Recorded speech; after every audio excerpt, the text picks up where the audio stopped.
انا الحمد لله كنت مقفله الانجليش مع مستر مصطفى. يكتب الكلمه ويكررها 10 12 مره. ازاي افهم المعنى العام للقطعه؟ هو يعني ايه حضاره؟ ما تقوليش استنى هكتبها لك، يبقى انت ما حفظتهاش. انت فهمت ايه من القطعه بالرغم ان فيها كلمات جديده. السلام عليكم ورحمه الله وبركاته، ازيكم عاملين ايه؟ انا حقيقي مبسوطه جدا جدا بالفيديو ده. وشرف ليا، شرف كبير ليا ان انا اصور مع استاذي وخبير اللغه الانجليزيه مستر مصطفى محمود. انا الحمد لله كنت مقفله الانجليش مع مستر مصطفى. وبجد انا مبسوطه جدا ان مستر هيصور معايا الفيديو ده.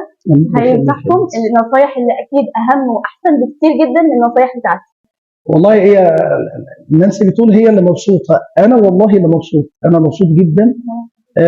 بتشرف بنانسي بكل حاجه ما شاء الله، طبعا بنتائجها في الثانويه العامه في الطب، توجيهاتها للطلاب دي في حد ذاتها حاجه مشرفانا كلنا، انك بمعنى اصح تبقى نموذج يحتذى به، او الطلبه بتسمع لك وبتثق فيك، وما شاء الله انك فعلا بتبقى على قدر المسؤوليه دي حاجه مش سهله ابدا. فاحنا العكس والله، احنا اللي بنشرف ان نموذج زي الدكتوره نانسي في يوم من الايام كانت قاعده في المكان ده، قاعده قدامنا، والحمد لله النهارده ما شاء الله هي الوف من الطلبه خلاص كده عندنا بتقعد تسمعها. انا اللي مبسوط. ربنا يخليك. الله يخليك. ممكن حضرتك تقول لهم بس كام نصيحه عامه كده عن الانجليش يعني؟ والله بص يا دكتور، هو الموضوع كبير لما نيجي نتكلم في الانجليزي. انا مش عايز اقول نصيحه عامه، انا عايز اقول هي نصيحه واحده بس وهتريحني ان شاء الله. احنا عايزين نتعامل مع اللغه الانجليزيه اللي هي فعلا اسمها لغه انجليزيه، ما اسمهاش المنهج بتاع اللغه الانجليزيه. انا كل ما اتعامل مع الانجليزي عندنا كلغه هتلاقي الموضوع اسهل. يعني معنى صح يقول لي طب لغه يعني حاجه كبيره، العكس، انا كل ما اعرف كم معلومات عندنا كويس جدا وكافي وكبير عن الحاجه كل ما هتسهل عليا الموضوع. لكن العكس، النهارده كل ما معلوماتي بتبقى محدوده قوي وانا فرحان ان هي معلوماتي بسيطه، وانا مبسوط ان انا عارف القشور، وانا مش عارف ان هي القشور، انا مبسوط ان انا عارف القشور، او بسمع كلام انا عارفه. طب انت ايه اللي انت اضفته؟ او ايه اللي انت اضفته لمعرفتك؟ او ايه اللي انت اضفته للغه بتاعتك؟ اللغه يبقى لازم تبقى ملم للمنهج بتاعي واللي حوالين المنهج بتاعي على قد ما اقدر، بمعنى اصح. بس يعني مثلا النهارده يمكن قبل ما الدكتوره تيجي مثلا كنا بنشرح في حاجه صغيره، مثلا الفرق ما بين الكلمات.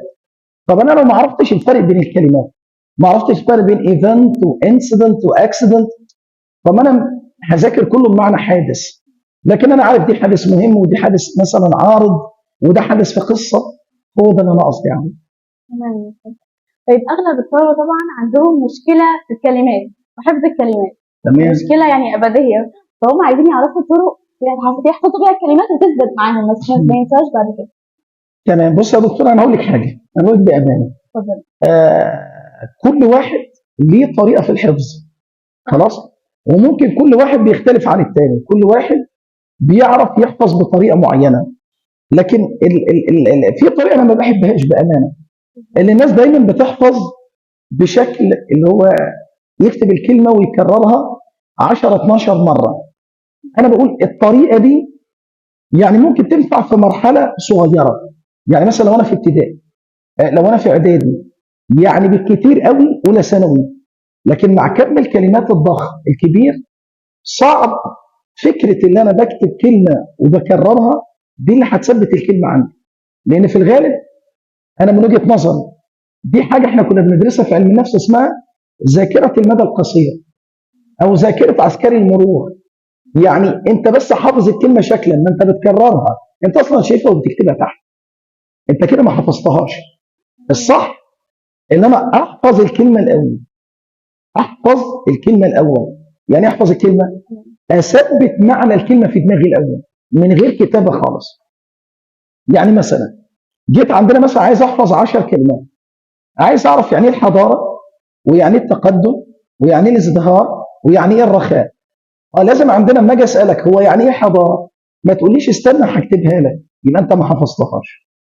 العكس، الاول تثبت في دماغي الحضاره civilization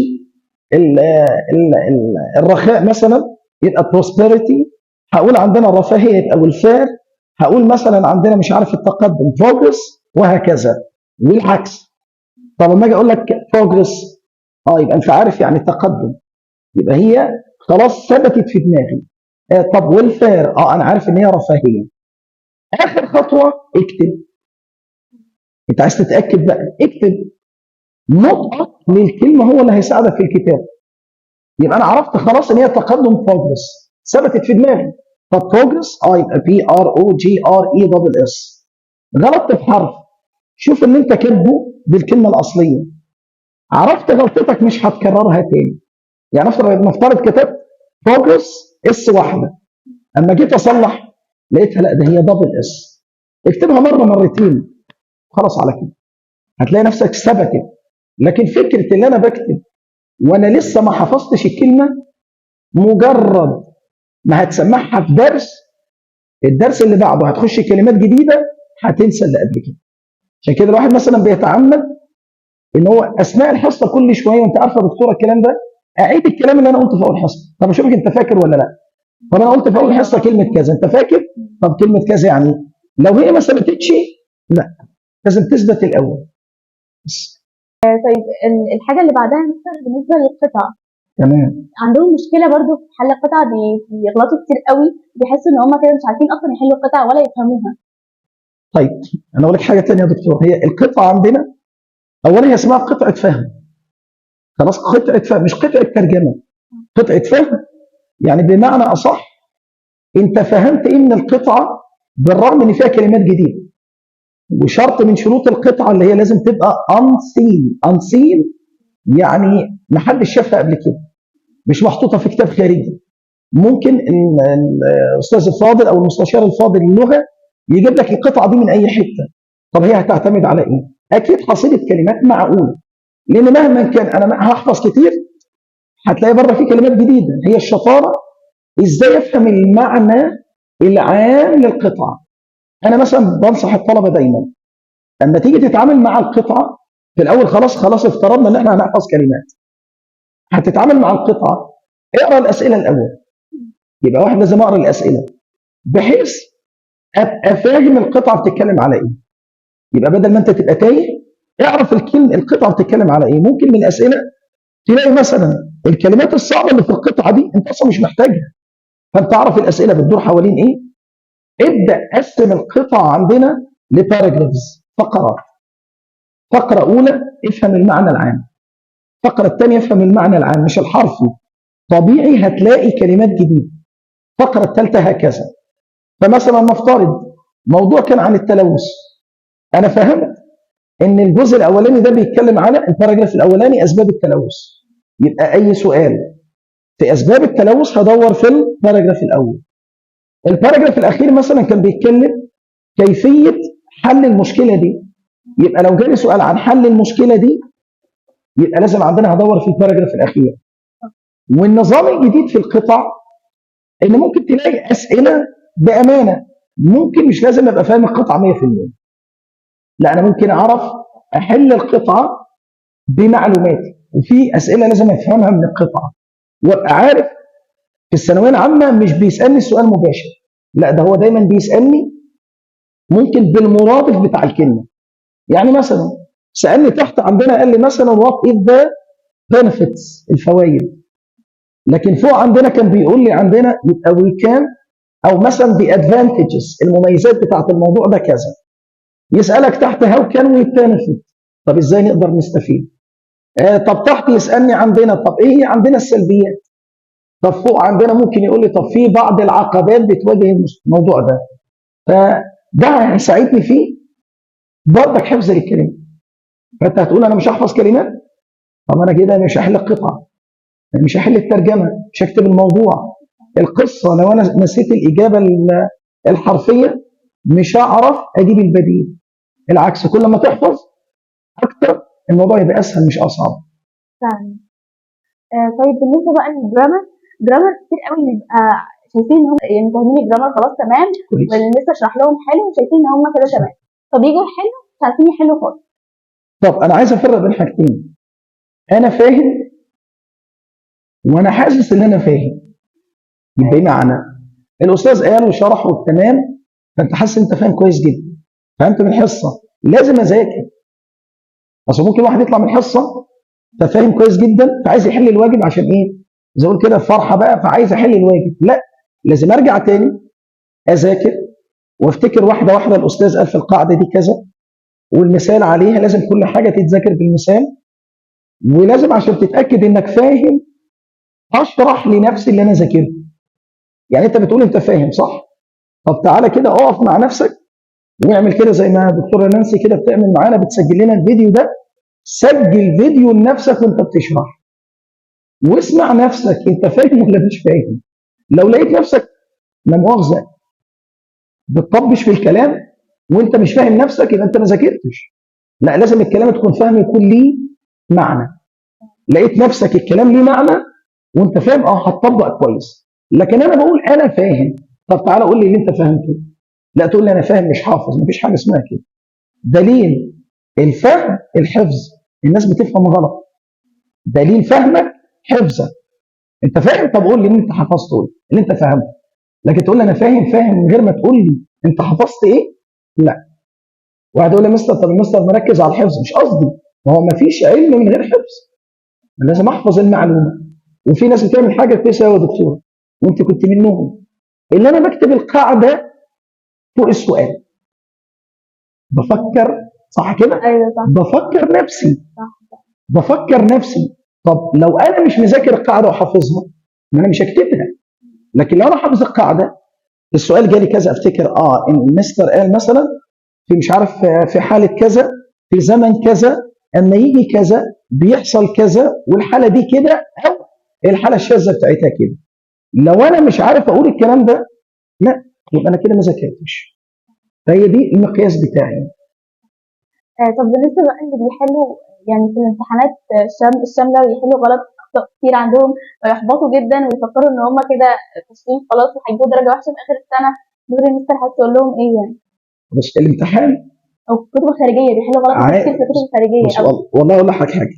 هو مره اعتقد توماس اديسون اللي هو اخترع اللمبه، قال ما تقولش انا فشلت 100 مره، قول انا اكتشفت 100 طريقه هتؤدي للفشل فساتفاداها. يبقى انت اكتشفت. فدي ميزه، اللي انا غلط دلوقتي احسن ما اغلط من اخر السنه. جالي سؤال غلطت فيه 10 اسئله، خلاص عرفت الاجابه الصح، ان شاء الله اخر السنه لو جالك سؤال مش هيتكرر تاني.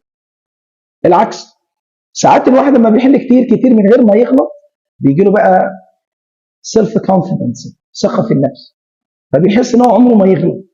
ممكن يجي اخر السنه يغلط. لكن العكس، انا طول ما هفتكر لا ده انا غلط والاستاذ قال لي كذا، فان شاء الله مش هغلط تاني. فما تزعلش ولا تحبط. الشطاره الفيصل اخر السنه. ويا سلام لو انت ملاحظاتك كتبتها وغلطاتك، شويه مجهود، نبذل شويه مجهود. من غير اطاله يا دكتوره، طلبه الثانويه العامه الغالبيه نفسه يبقى زي الدكتوره نانسي، يخش كليه الطب، بس مش عايز ابذل مجهود. طب ازاي؟ كل مجتهد نصيب. عايز توصل يبقى لازم تتعب. يعني بعد كده المكان اللي انت موجود فيه ده، انت مسؤول، هتبقى منصب حساس جدا. طب ازاي تبقى في المنصب ده والمكان ده وانت معلوماتك محدوده؟ ف... فانا نصيحتي اغلط اغلط. وزي ما بيقولوا كده دايما العرق العرق في التدريب يوفر الدماء في المعركه. يبقى هتوفر دم كتير قوي في امتحان اخر السنه. اغلط دلوقتي 10 غلطات، يبقى انت تفاديت 10 غلطات اخر السنه. ممكن دلوقتي ما تغلطش، لكن تغلط اخر السنه. بس لا، مفيش مشكله خالص. طيب والسكيلز واللانجوج والحاجات دي، طيب ياخدوها من اليوتيوب يفيدهم في الحاجات دي، ولا المستر هو معتمد خالص على المستر اللي بياخده معاه مثلا؟ والله بص، انا رايي حاجه، العلم ملوش حدود. اسمعوا من واحد واسمعوا من اثنين واسمعوا من ثلاثه. ده اداني معلومه، ليه لا؟ الواحد نفسه بيسمع، ليه لا؟ ممكن استاذ فاضل يقول معلومه انا استفيد منها، يقولها بطريقه ثانيه.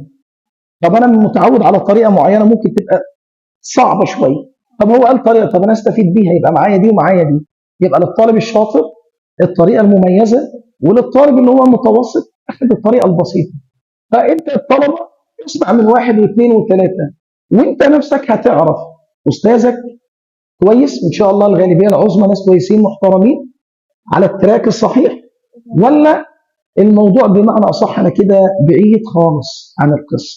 فلا، اسمع مفيش مشكله خالص. لا، طبعا يا مستر، شكرا جدا لحضرتك بجد. يعني انا الله مبسوطه يكرمك. جدا جدا بالفيديو وبنصايح حضرتك اللي هي فعلا انا متاكده ان هي باذن الله هتفيدهم جدا، زي ما كانت بتفيدنا جدا جدا. وكمان شرح حضرتك الرائع بجد يا مستر. الله يعني يكرمك يا دكتور. انا مهما قلت على شرح حضرتك مش هقدر اوفيه حقه.